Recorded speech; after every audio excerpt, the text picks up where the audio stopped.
용산구는 새누리당 진영현 국회의원이 3번에 걸쳐 국회의원을 지내고 있습니다. 이번 총선에서 진영 의원이 4선에 성공할지 새로운 인물이 등장할지 관심이 모아지고 있는데요. 취재기자와 얘기 나눠보겠습니다. 김국희 기자 자리했습니다. 김국희 기자, 네, 현재까지 용산구 예비후보 등록 상황 어떤가요? 네, 현재까지 용산에서 출마를 선언한 예비후보는 모두 10명입니다. 새누리당에서 4명, 더불어민주당 2명, 국민의당 2명, 정의당 1명, 무소속 1명입니다.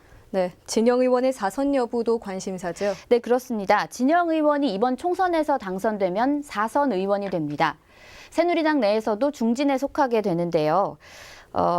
최근까지 선거 활동에 적극적인 모습을 보이지 않았기 때문에 진영 의원의 출마 여부도 관심사였습니다. 그런데 얼마 전 새누리당의 공천심사 서류를 접수한 것으로 파악됐는데요. 12일 예비후보 등록까지 마쳤습니다.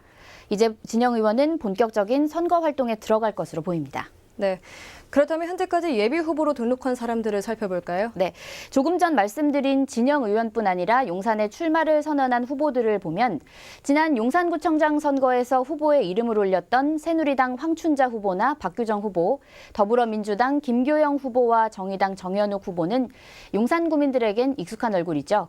여기에 서대문과 은평에서 국회의원을 지낸 더불어민주당 오유방 후보는 이번에 용산구에 출사표를 던졌습니다.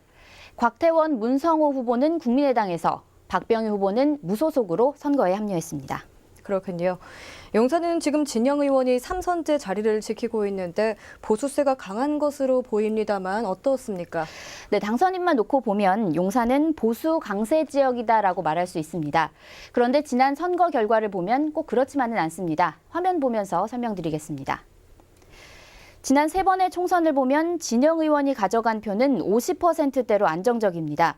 여야의 득표를 비교해보면 18대를 제외하고 17대, 19대 때는 여당과 야당의 득표 차가 6에서 7%, 6천에서 7천여 표밖에 차이가 나지 않습니다. 대선도 마찬가지입니다. 17대 대선을 제외하고 18대와 16대 여야의 득표 차는 5%, 심지어 16대 때는 0.07%의 박빙의 승부가 이루어졌습니다. 이 결과를 보면 보수 지지층은 어느 정도 정해진 비율이 있지만 진보 지지층은 때에 따라 크게 늘어날 수도 있다는 것을 보여줍니다. 결국 용산은 강남 3구처럼 언제나 보수가 우세하다라고 할 수만은 없는 거죠. 그렇기 때문에 용산의 민심이 향후 어디로 갈지 선거가 끝날 때까지 지켜봐야 할 것 같습니다. 네, 알겠습니다. 김국희 기자 잘 들었습니다. 네.